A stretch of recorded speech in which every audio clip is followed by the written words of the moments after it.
Bom dia, boa tarde, boa noite, boa madrugada. Para vocês que estão nos assistindo, sejam muito bem-vindos ao nosso primeiro episódio do Pode Ler. E hoje a gente vai falar um pouco sobre literatura indígena. E apresentando para vocês esse tema, eu sou a Ana Laura.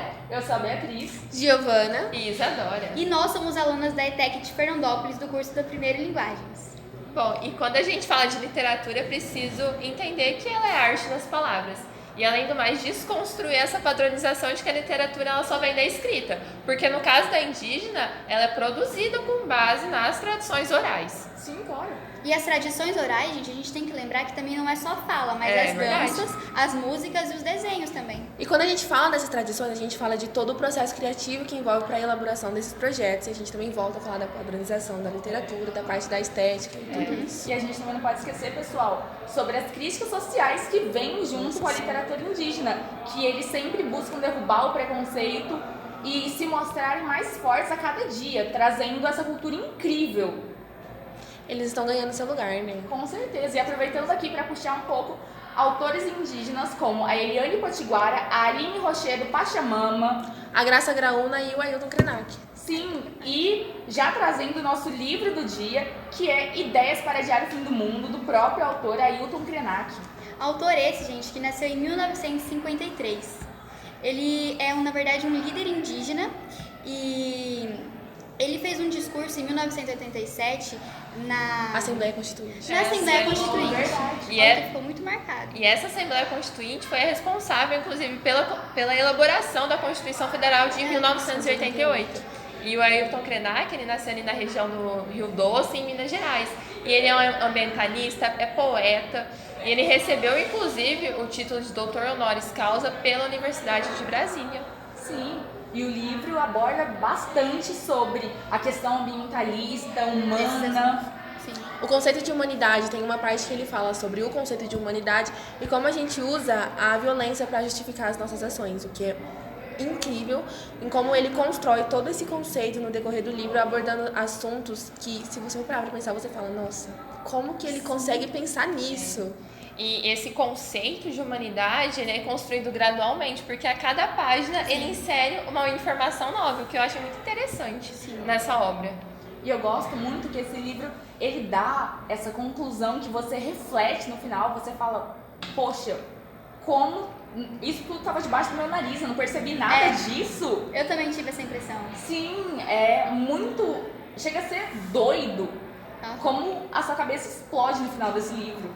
Como parece que tudo vai se encaixando conforme ele vai falando, eu acho muito interessante. Sim, ele traz também bastante do aspecto da história, assim, de uma maneira tão fluida, tão Coerente. Isso! E de uma forma tão clara e objetiva. Clara, com é uma certeza. linguagem clara. Sim. Eu acho que, dentre os 3 livros que a gente tem na parte da trilogia, esse foi o que mais me prendeu, exatamente pelo fato de ele trazer uns assuntos tão importantes para nós, construindo esse conceito de humanidade, ao mesmo tempo fazendo a gente questionar sobre, meu Deus, como que eu faço isso? Ele também aborda bastante a questão do ser humano com a natureza, em como a essa gente relação, veio, né? Como a gente relação. trata a natureza, ela nos trata de volta. Sobre a sustentabilidade, gente. Esse termo que ele usou, ele falando que a sustentabilidade, na verdade, não é o que a gente pensa É o que mínimo, é. exato. Sim, nossa, isso mexeu muito com a minha cabeça. E eu nunca tinha parado pra pensar. Inclusive, essa questão do Ideias para Adiar o Fim do Mundo, esse título, foi por conta de um convite que ele recebeu para fazer uma palestra. E ele nomeou, né? E aí E ele achava que essa palestra não ia dar ninguém, que não ia ser Ele nada, foi e acabou convidado. que foi um sucesso. E tudo isso ele fala no livro, né? Porque o próprio livro é a transcrição das Sim. palestras que ele deu, onde ele aborda todos os assuntos, os pensamentos dele. Ele fala, nossa, acho... No dia mesmo da palestra, tava chovendo, na parte em que ele fala, ele achou que não ia ninguém. E foi um monte de gente. Ficou totalmente surpreso. Ele falou, poxa vida, Não ia ele não ninguém. tinha nenhuma expectativa para essa palestra. Nossa, o livro também, ele fala bastante da ação do ser humano com o meio ambiente, só que ele também fala da questão da mão de obra com a periferia. É muito bom essa parte que ele aborda, porque apesar de todo momento ele estar abordando o conceito de ser humano, das ações, das qualidades do ser humano, ele puxa ramificações em que você fica chocado. E essa questão foi que eu gostei muito, que ele puxa da questão da mão E de eu obra. gosto muito que ele puxa sobre a ação e a consequência. É. O que te leva, cara, se eu fizer isso com a natureza, com a humanidade, o que vai acontecer em volta? E estamos sendo o quê? Influenciados. Exatamente, como o mundo nos influencia, a natureza nos influencia demais.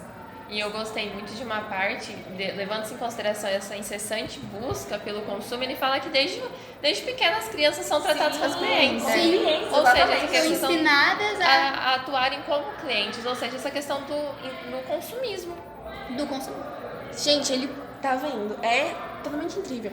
Eu gosto também de uma parte que ele fala, que tá mais pro começo, onde ele fala do estereótipo de colonizador. Ah, é do Do estereótipo de colonizador português. Envolve a história. Muito bom. É muito Eu bom. marquei essa parte no meu livro porque é tão... É como se você recebesse um tapa na cara, que fala, poxa, você não viu isso? Inclusive, né, puxando mais pra esse gancho de Portugal, porque assim, essas palestras que a gente comentou, elas foram feitas em Portugal nos anos de 2017 e 2019, que até resultaram na elaboração desse livro. E ele ficou com um pouco de receio de ir para Portugal por conta desse passado, né, dessa história. Dessa ideia. Ele ficava com medo de não saber Atuar, reagir. Nossa, e é muito bom porque ele passa isso. Bom, falando novamente, é muito legal a forma que ele passa toda a experiência que ele teve para o livro com a arte das palavras. Ele articula muito bem as ideias dele, porque ele deixa a mensagem tão clara em que não é uma leitura difícil de se fazer, onde você consegue entender tudo perfeitamente. Sim, e ele fala o quanto que se nós ajudarmos a natureza, ela vai nos ajudar de volta. E é um trabalho em equipe, cara. E o respeito também que ele tem com a cultura, né? Que ele fala Sim. bastante sobre não julgar a cultura alheia e respeitar se a pessoa acredita naquilo, se a outra pessoa acredita naquilo. O importante é a gente se respeitar. Cada um tem uma crença, gente. Essa pluralidade cultural que tem o nosso país, né? Sim. Uma coisa que eu também gostei muito foram das metáforas que ele usa no livro nos sim. diferentes capítulos. Gente, é muito bom o que ele faz com as palavras na parte que ele fala dos sonhos de pedra, do Sim, documentário. exatamente. E cada página do livro me tocava mais ainda e eu percebia tanta coisa que às vezes podia estar na tua mão, você não percebia, ou às vezes mascarada até mesmo pela sociedade. E essas metáforas, elas instigam o conhecimento, porque a gente tenta interpretar. Mas qual que é o sentido que ele utilizou isso? E a gente tenta interpretar pra conseguir entender. E você fica mexido, né? Porque Fica tipo assim, mexido, ao mesmo é. tempo que você tá ali, nossa, gente, você reflete, fala, nossa, mas eu faço isso. É. Aí ele fala, não, mas gente, mas peraí, eu faço isso, mas outras também fazem. E através das metáforas, ele não são metáforas difíceis de serem entendidas, tipo, creio eu que se vocês concordam. Não são metáforas difíceis e ele traz de uma forma onde ele te dá um tapa na cara, mas depois ele suaviza. Foi o que eu adorei senti. esse livro. Esse livro com certeza me tocou muito. Quero muito ler mais obras dele. Sim, tem. Procurar mais os filmes dele.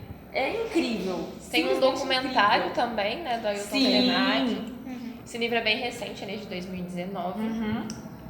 E é incrível, gente. Ele busca conscientizar através do questionamento. Por isso, você lê, você vai ver que a cada página do livro, ele traz Questionamentos de uma forma tão suave, Reflexões. reflexiva. E ele busca conscientizar todo mundo sobre a cultura, sobre as ações, sobre a relação da gente com a natureza, com o meio ambiente. Novamente falando sobre o conceito de humanidade e como a gente pode melhorar em alguns aspectos, como a gente pode ter consciência em outros aspectos e como a gente faz isso para poder fluir. E essa problematização é muito importante, porque não é só o que a gente pensa, mas a gente tem que enxergar o outro e a cultura do outro também, E respeitar isso. e respeitar. E é com essa conclusão que a gente deixa o nosso primeiro podcast e com essa informação. Você A nossa pode indicação. ler esse livro que vai adorar. E conhecer mais um pouco sobre essa literatura indígena certeza. também. Nosso papel é instigar um pouco disso também. Com certeza. Então, gente, esse foi o primeiro episódio do Pode Ler. Espero muito que vocês tenham gostado e até a isso. próxima. Tchau, tchau.